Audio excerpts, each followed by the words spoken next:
My mother-in-law rode a horse down the aisle in a white dress at my own wedding and made it all about herself. So I made sure she'll never forget it. I planned my wedding for 14 months. Every detail was intentional. Every choice was meaningful. My fiancé Holt and I wanted something elegant but personal. We chose an outdoor venue at a vineyard with rolling hills and a long pathway where the bridal party would walk before the ceremony. The entourage was supposed to be simple. Bridesmaids in soft pink dresses walking in pairs. Groomsmen in classic gray suits. Flower girls scattering petals. Then me, walking alone because my father passed years ago and I wanted to honor that absence rather than replace him. It was all planned down to the minute. Then Holt's mother Judith decided to add herself to the program. Judith had been difficult from the moment Holt introduced us. She made comments about my career being too demanding for a wife. She criticized my cooking when I hosted dinners. She suggested I change my hairstyle, my wardrobe, my opinions on everything. She told Holt privately that he could do better, but since he was set on me, she would tolerate the situation. Tolerate. Like I was a condition she had to endure, rather than a person her son loved. During the wedding planning, Judith inserted herself into every decision. She wanted to change the venue to somewhere more prestigious. She wanted to invite 60 people I'd never met because they were important to her social circle. She wanted the bridesmaids in a different color because pink washed her out in photos. When I politely declined her suggestions, she complained to Holt that I was excluding her. He defended me, but she kept pushing. The entourage issue came up 3 months before the wedding. Judith announced she wanted to be part of the processional. I told her we had assigned roles for family members and she was welcome to do a reading during the ceremony instead. She said readings were boring and nobody remembered them. She said she deserved a visible role since she was the mother of the groom. I said traditionally the mother of the groom is seated before the processional begins. She said tradition was outdated and I was being rigid. I stood firm. The entourage would be the bridal party, the flower girls, and me. Parents would be seated. End of discussion. Judith seemed to accept this. She stopped bringing it up. She even complimented the final program when we sent it to family. I thought we had reached an understanding. I was very wrong. The wedding day arrived and everything started beautifully. The bridesmaids followed in their soft pink dresses. The flower girls scattered petals perfectly. Then it was supposed to be my turn. Instead, I heard gasps from the guests. My maid of honor rushed back to me with wide eyes. She said Judith was on the pathway, with a horse. I didn't understand at first. I asked her to repeat it. She said Judith had appeared from the side of the venue riding a white horse in a cream-colored gown that looked almost bridal. She was slowly making her way down the entire pathway, while guests watched in stunned silence. Judith had hired the horse without telling anyone. She'd arranged for someone to bring it to the venue secretly. She'd timed her entrance to happen right before mine so every eye would be on her. She wanted to steal my moment, and she'd succeeded. By the time I walked down that pathway, guests had already witnessed the spectacle of my mother-in-law on horseback, in a dress that bordered on white. Some people were still whispering about it. Some were trying not to laugh. My entrance felt like an afterthought to the circus that preceded it. The ceremony happened. I said my vows and meant every word. Holt looked horrified about what his mother had done. He mouthed sorry to me twice during the readings, but the damage was done. My walk down the aisle would forever be overshadowed by Judith's horse parade. At the reception, Judith acted like nothing unusual had happened. She smiled and accepted compliments on her dramatic entrance. She told people she wanted to honor the historic vineyard setting with something memorable. She said the bride didn't mind because they had discussed it beforehand. I didn't want to cause a scene on my wedding day. I smiled and danced and cut the cake and pretended everything was perfect. But I was already planning. The next major family event was Judith's 60th birthday party 2 months later. She had been planning it for a year. She rented a ballroom and invited 200 people. She had a specific vision for how the evening would unfold. There would be a grand entrance where she descended a staircase while her favorite song played. Everyone would watch her make her way down, and then applause would follow. She talked about this entrance constantly. It was going to be her moment. I offered to help with some of the party logistics. Judith was surprised but pleased. She thought I was finally accepting my place in her family. She gave me a list of small tasks, including coordinating with the DJ about timing for her entrance. I coordinated perfectly, just not the way she expected. Meeting Leonardo the DJ had been surprisingly easy. When I called to go over the timing details, I mentioned I was the bride from the vineyard wedding where his mother-in-law rode a horse down the aisle. He remembered it immediately and laughed in disbelief. I told him I was handling coordination for Judith's party and had a proposal. $300 cash, and he would switch the song at a specific moment during her entrance. Leonardo was quiet for a moment before saying he'd do it for $200, just because the horse story was so outrageous. We met at a coffee shop the week before the party to finalize the details, and I handed him the cash in an envelope. On the night of the party, Judith positioned herself at the top of the staircase. The DJ announced her. The music began. She started her descent with a practiced smile and careful steps. Halfway down, the music changed. The song switched from Judith's elegant classical piece to something cheerful and bouncy with lyrics about someone who always needs to be the center of attention. I stood near the DJ booth watching her face freeze halfway down those stairs. Her practiced smile turned stiff and fake as she tried to figure out what was happening. The 200 guests went quiet for a second before someone started laughing. Then more people joined in with nervous giggles and confused whispers. Judith kept walking down those stairs, but her whole body looked tense and wrong.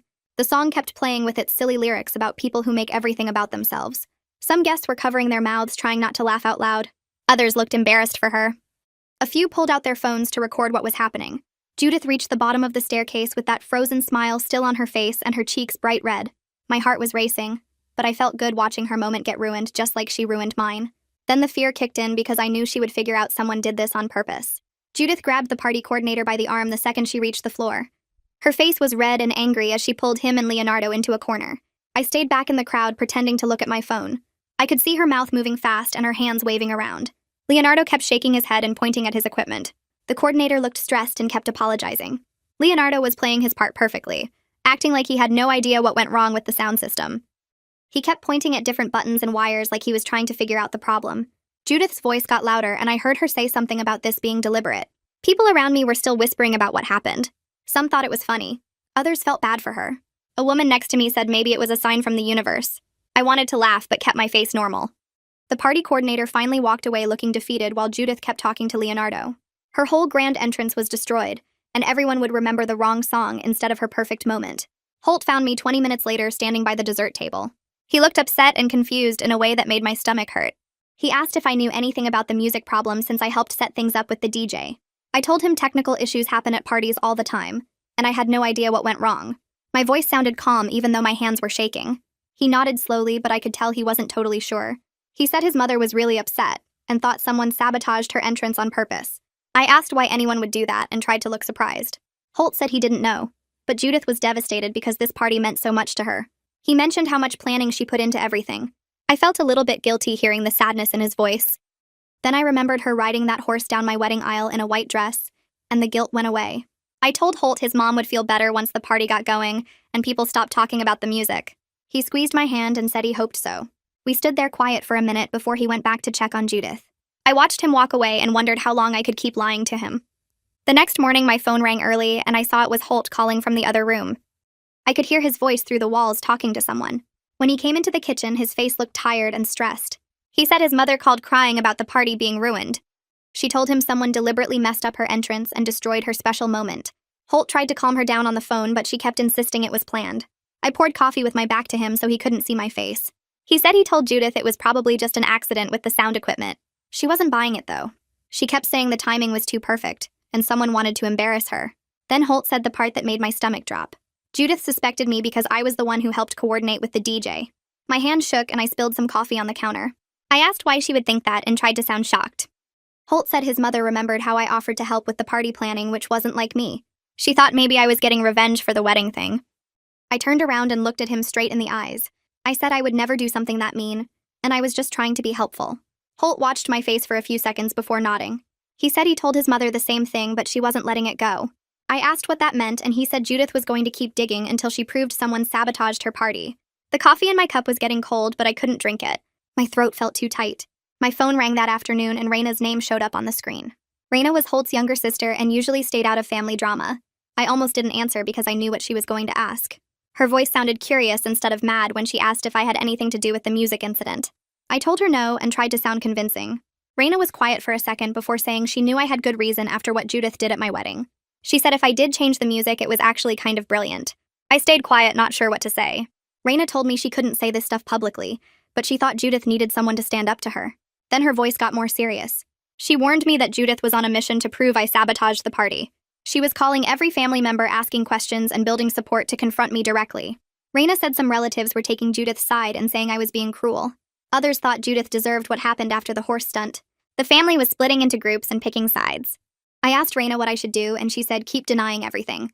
She told me not to admit anything even if people pressured me. We hung up and I sat on my couch feeling sick. This was getting bigger than I planned. Over the next week, Holt became different at home. He was quiet and tense in a way I'd never seen before. He asked me 3 separate times if I was being completely honest about the party. Each time I said yes, but I could see the doubt in his eyes. Our conversations got shorter and more careful. We talked about safe things like work and groceries, but avoided anything about his family. At night, we used to watch shows together on the couch, but now he stayed in his office longer. I started going to bed early to avoid the uncomfortable silence between us. On Thursday, he came home late from work and barely said hello. I made dinner, but he said he already ate. We sat in the living room on opposite ends of the couch looking at our phones. The space between us felt huge, even though we were only a few feet apart. I wanted to tell him the truth, but I was scared of what would happen. Friday night, I tried to talk to him about normal stuff, but his answers were short. He went to bed before me and was asleep when I came into the bedroom. I lay there in the dark, wondering how long we could keep living like this. Judith refused to come to a family dinner we planned for Sunday. Holt got a text from her saying she couldn't be around me until I admitted what I did and apologized.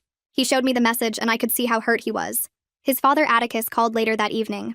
His voice was gentle but firm when he said Judith was genuinely upset about the party incident. He suggested maybe I should apologize even if I didn't do anything wrong, just to keep peace in the family. I told him I wouldn't apologize for something I didn't do. Atticus sighed and said sometimes being right wasn't as important as being kind. I said I was tired of always being the one who had to give in to keep Judith happy. He was quiet for a long moment before saying he understood my frustration. Then he added that Judith was his wife and the mother of his children and he had to support her. I could hear the disappointment in his voice when we said goodbye. I sat holding my phone, feeling angry and alone. Everyone expected me to fix this by admitting something I kept denying. But if I admitted it, then I proved Judith right about me being vindictive and mean. 2 weeks after the party, I met Hazel for lunch downtown. She looked uncomfortable when she told me what she'd been hearing from people. Judith was telling extended family members and friends that I was unstable and couldn't handle her strong personality. She was using the party incident as proof that I was cruel and vindictive. Hazel said some of the family friends were believing Judith's version of events. They thought I was a young wife trying to push out the mother who raised Holt. Judith was painting herself as the victim of a daughter-in-law who wanted to cut her out of her son's life. I felt betrayed and angry listening to all this. Hazel reached across the table and squeezed my hand. She said Judith was conveniently leaving out the part about riding a horse down the aisle at my wedding in a white dress. But people who weren't there didn't know that story as well. They only heard Judith's side about her birthday party getting ruined. I asked Hazel what I should do, and she said I needed to decide if winning this fight was worth losing my marriage. I went home that day feeling worse than before. My reputation was destroyed while Judith played the victim to anyone who would listen. Raina stopped responding to my texts as fast as she used to. When I invited her to lunch, she said she was busy with work. I could tell she was trying to stay neutral, but Judith was pulling her toward taking sides. Raina sent me a message saying her mom was putting pressure on her to publicly support her. She said she thought both the horse incident and the music revenge were equally ridiculous, but she couldn't say that to Judith. I understood, but it still hurt watching another person get pulled away from me. The family was splitting into camps and the middle ground was disappearing. People who tried to stay neutral were getting pushed to pick a side. I realized my revenge wasn't just between Judith and me anymore. It was creating divisions that spread through the whole family, affecting everyone. Cousins were arguing with each other. Holt's relatives were gossiping about me. Some family friends stopped inviting us to events because they didn't want the drama. I thought changing the music would make me feel better about the wedding, but instead it started a war that kept growing bigger. 3 weeks after the party, Holt came home from visiting his parents looking exhausted. He sat down on the couch and said we needed to have a serious talk about our marriage. My heart started racing as he told me he couldn't keep living in a house where his wife and mother were at war. Something had to change or he didn't know what would happen to us. He looked me straight in the eyes and asked point blank if I sabotaged the music at his mother's party. He said he needed the truth to figure out how to move forward. I saw real pain in his face that made me feel terrible. His eyes looked tired and sad in a way that scared me. I opened my mouth to deny it again, but the lie wouldn't come out. I sat there frozen, knowing this was the moment that would decide everything. I told him yes. I said I changed the music at his mother's party because she ruined my wedding and I wanted her to feel what that was like. Holt's face went through several changes in the space of a few seconds. First shock with his eyes getting wide and his mouth opening slightly. Then disappointment that made him look away from me toward the wall. Finally resignation as his shoulders dropped and he let out a long breath. He sat there quiet for what felt like forever, but was probably only 2 or 3 minutes. The silence made my heart beat faster and my hands start to sweat. When he finally spoke, his voice was calm, but tired. He said he understood why I did it, but wished I had talked to him first instead of going behind his back and making everything worse. I tried to explain that talking wouldn't have changed what Judith did to our wedding, but he cut me off. He said that wasn't the point. The point was we were supposed to be partners who handled problems together, not people who went off and did things that affected both of us without discussion. We talked for over 2 hours that night, sitting on opposite ends of the couch with too much space between us. Holt said we needed to set real boundaries with his mother about what behavior we would accept and what we wouldn't. He said we also needed to figure out how we handled conflicts as a couple, because clearly we weren't doing it right. I realized during that conversation that my revenge hadn't solved anything. Judith's horse stunt still happened and my wedding was still ruined by it. But now I had also ruined her party and damaged my marriage and created a family war that was spreading to everyone around us.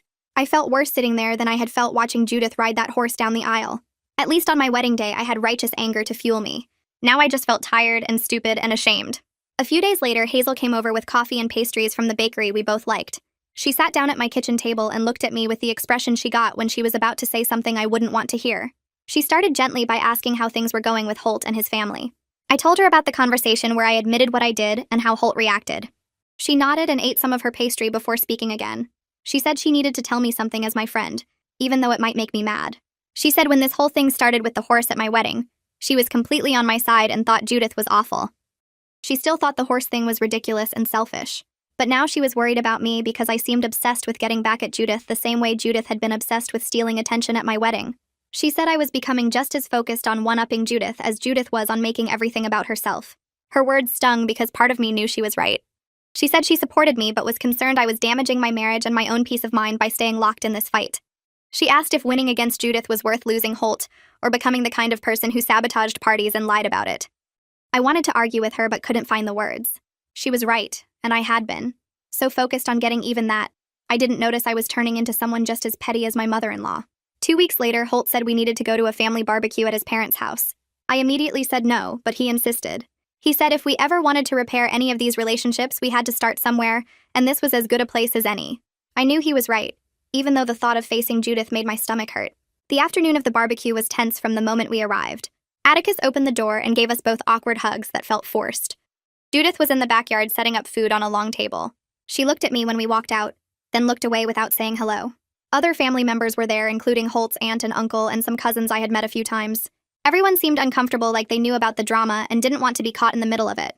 I tried to make small talk with Holt's aunt, but our conversation felt stiff and weird. Judith kept busy with the food and avoided coming near me. I stayed on the opposite side of the yard from her. About an hour into the barbecue, Judith was talking to her sister about some charity event they were planning. She said something about how important it was to work with people you could trust and rely on. Then she looked directly at me while saying it. My face got hot and I felt anger rising in my chest. I couldn't stop myself from speaking. I said loudly enough for people nearby to hear that it was also important not to make other people's special events all about yourself. Judith's face turned red and she walked over to where I was standing. She said at least she didn't sneak around sabotaging things like a coward. I said at least I didn't ride a horse down someone's wedding aisle in a white dress like an attention-seeking nightmare. Within seconds, we were both yelling at each other in front of everyone. Judith brought up every complaint she had about me from the past year. She said I was cold and unfriendly and tried to exclude her from everything. I brought up every rude comment she had made about my career and my choices, and how she told Holt he could do better than me. She said I was jealous of her relationship with her son. I said she was jealous that Holt chose me over her. Holt tried to get between us with his hands raised, asking us both to calm down. Judith called me jealous again, and I called her an attention-seeking nightmare for the second time. That's when Holt physically stepped in front of me and turned to face his mother. Atticus finally shouted from across the yard that we were both acting like children. He said we were ruining family events just like we were accusing each other of doing. He looked angrier than I had ever seen him. Several family members started gathering their things to leave. Holt's aunt said something about needing to get home even though it was only 4 in the afternoon. Within 20 minutes, half the people at the barbecue had left with various excuses. The ones who stayed looked miserable and uncomfortable. Judith went inside the house and didn't come back out. I sat on a lawn chair feeling shaky and sick to my stomach. Holt didn't talk to me. When we finally left an hour later, he walked to the car ahead of me. The drive home was completely silent. I cried quietly, looking out the passenger window while Holt kept his eyes on the road. When we got home, I went straight to the bedroom and he stayed in the living room. We didn't speak to each other the rest of the night. 2 days later, I got an email from Clara Hensley, who I had met a few times at family events. She said Judith had asked her to reach out because the family situation was getting out of control. Clara suggested we meet for coffee to talk. I almost deleted the email, but something made me agree. We met at a cafe near my apartment the next afternoon. Clara ordered us both lattes and sat across from me looking kind but serious. She said Judith was her closest friend, and she loved her, but she also knew Judith could be difficult. She said she wanted to help mediate because this situation was tearing the family apart. Then Clara told me things about Judith I hadn't known before. She said Judith had always struggled with feeling invisible and unimportant, especially as she got older. She said Judith watched her friends' children get married and have babies, and she felt left behind and less relevant. Clara explained that the horse stunt at my wedding was Judith's misguided attempt to feel special, and included in an important moment. She admitted the execution was completely inappropriate and selfish, and that Judith should have respected my plans. But she said it came from a place of insecurity, not from wanting to deliberately hurt me. I sat there processing this information. Part of me wanted to reject it and stay angry. But another part of me understood that hurt people sometimes hurt other people. Clara wasn't excusing what Judith did. She was just explaining it. She said Judith knew she messed up but didn't know how to fix it without losing face. I told Clara I would think about what she said. Over the next week, I started noticing consequences of the ongoing drama in my own life. A friend from work mentioned she had heard I was difficult and vindictive from someone in Holt's family. I felt my face get hot with embarrassment and anger. My reputation was damaged by this conflict. Another couple we were friends with stopped inviting us to their dinner parties. When I asked why, they said they didn't want to deal with family drama. I realized that my revenge against Judith hadn't just hurt her. It was affecting how people saw me and whether they wanted to be around me. Some of our mutual friends were distancing themselves to avoid getting pulled into the mess. I felt ashamed because I had always thought of myself as a reasonable person who handled problems maturely. Now people were hearing stories about me sabotaging parties and having screaming matches at barbecues. My social standing was taking damage, and it was my own fault. I felt defensive, wanting to explain my side to everyone, but also ashamed that there was a side to explain at all. That weekend, Holt told me he wanted to talk again. We sat at the kitchen table where we had so many difficult conversations lately. He looked exhausted with dark circles under his eyes. He said he had been thinking a lot about our marriage and where we were headed. He said he loved me but couldn't continue living with this level of family conflict and stress. The constant tension was affecting his work and his health and his happiness. He said he thought we should consider marriage counseling because he was exhausted from being caught in the middle and didn't know how to fix this situation on his own. Then he said something that made my blood run cold. He said if we couldn't find a way forward together, he wasn't sure what would happen to us. He didn't say the word divorce, but it hung in the air between us anyway. I felt panic rising in my chest. I realized I might actually lose my marriage over a petty revenge scheme that had accomplished nothing except making everyone miserable. I told him I would do counseling or whatever else he thought we needed. He nodded but didn't look relieved. He just looked tired. I spent the next 2 days thinking about everything that had happened. I thought about my wedding and Judith's horse and my revenge and the barbecue fight. I thought about Hazel's warning and Clara's explanation and Holt's exhausted face. I realized I had a choice. I could keep fighting Judith and probably lose my marriage in the process. Or I could try to find some way to move forward even though it felt like swallowing glass. I opened my laptop and started writing an email to Judith. I deleted it and started over 3 times. I finally settled on something that acknowledged the music incident was wrong without quite apologizing. I said we were both guilty of making family events about our conflict, instead of about the people those events were supposed to celebrate. I suggested we try to move forward for Holt's sake, and for the sake of the family, even if we were never going to be close friends. I read it over 5 times, checking every word. My hands were shaking when I hit send. I felt like I was giving up or admitting defeat, but I also felt like it was the only option left that didn't end with me losing everything. 3 days passed with no response. I checked my email constantly, wondering if Judith had even read it. Then on the 4th day, her reply appeared in my inbox. I stared at it for a full minute before opening it. The email was surprisingly measured compared to what I expected. Judith acknowledged that the horse incident was inappropriate, and that she should have respected my wedding plans. She didn't apologize outright, but admitted she sometimes got carried away seeking attention and recognition. She said she understood why I was angry, even though she wished I had handled it differently. She agreed to try to coexist peacefully for Holt's sake. Her tone made it clear she was doing this for her son rather than for me. But honestly, that was fine because I felt exactly the same way. We weren't doing this because we liked each other or wanted to be friends. We were doing it because we both loved Holt and didn't want to keep hurting him. The following week, Holt arranged for the 4 of us to meet with a family therapist Clara had recommended. Walking into that office felt like walking into a courtroom. The therapist was a woman in her 50s with gray hair and a calm expression. She had us all sit in a circle and explained that her role was to help us communicate better and establish boundaries everyone could agree on. The session was uncomfortable with long silences and careful word choices, but it was also productive in ways I didn't expect. The therapist helped us talk about specific behaviors that needed to change. Judith agreed not to insert herself into our major life events without being invited. I agreed not to retaliate when she overstepped instead of talking to Holt first. We established a trial period of limited contact with structured family gatherings where both of us committed to civil behavior. Having a neutral third party there made the agreements feel more real and binding. Nobody was happy when we left, but we all seemed less angry. Atticus looked relieved. Holt looked hopeful for the first time in weeks. Judith and I didn't hug or even really look at each other. But we had taken a first step towards something that might eventually become peace. Over the next month, Holt and I sat down every few nights to talk about his mother and what we wanted our marriage to look like. We picked a regular time after dinner when we were both calm and not already fighting about something. He started bringing up boundary issues with Judith before they turned into problems, calling her when she suggested dropping by unannounced instead of just letting her show up. I made myself tell him when something his mother said bothered me instead of planning revenge in secret. Our relationship felt different in ways I hadn't expected. We were actually dealing with problems instead of avoiding them or letting them explode. But every time Judith's name came up in conversation, I still felt my shoulders tense. Holt noticed it too, the way his voice got careful when he mentioned his mother. The hurt from everything that happened was still there under the surface. We were building something stronger, but the foundation had cracks we both knew about. 6 weeks later, we went to a family dinner at Atticus and Judith's house. I spent the drive over reminding myself to stay calm and let things go. Judith made a comment during the meal about how my career kept me so busy that Holt probably felt neglected at home. Normally, I would have snapped back or made a sharp comment about mothers who couldn't let their sons grow up. Instead, I took a breath and focused on cutting my food. Holt jumped in smoothly and changed the subject to a project he was working on at his job. Judith looked surprised but didn't push it further. Later, I was helping clear dishes and organizing some family photos that were scattered on the counter. Judith came over and actually said I had a good eye for arranging things. It wasn't a big compliment, but it was real. We had a brief conversation about photography that felt almost normal. The moment was weird and uncomfortable because we were both being careful with our words, but it was progress. We were trying. I could tell she was still wary of me, and I definitely felt the same about her. That probably wasn't going to change. But we were in the same room being civil, and that was something. Looking back now, I can see that both the horse incident and my revenge were signs of bigger problems in how our family worked. The satisfaction I felt watching Judith's entrance get ruined at her party lasted maybe 5 minutes. Then came months of stress and fighting and almost losing Holt. I learned that getting even doesn't actually make you feel better.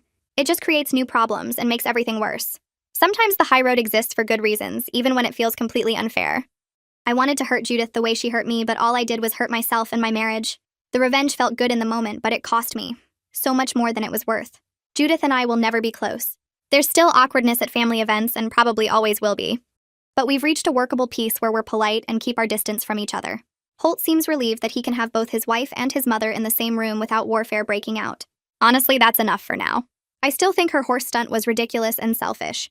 She probably still thinks my music revenge was petty and mean. But we've agreed to stop trying to one-up each other and just focus on coexisting. Life isn't perfect or completely resolved. It's manageable, though. Sometimes that's the best you can hope for with difficult family dynamics.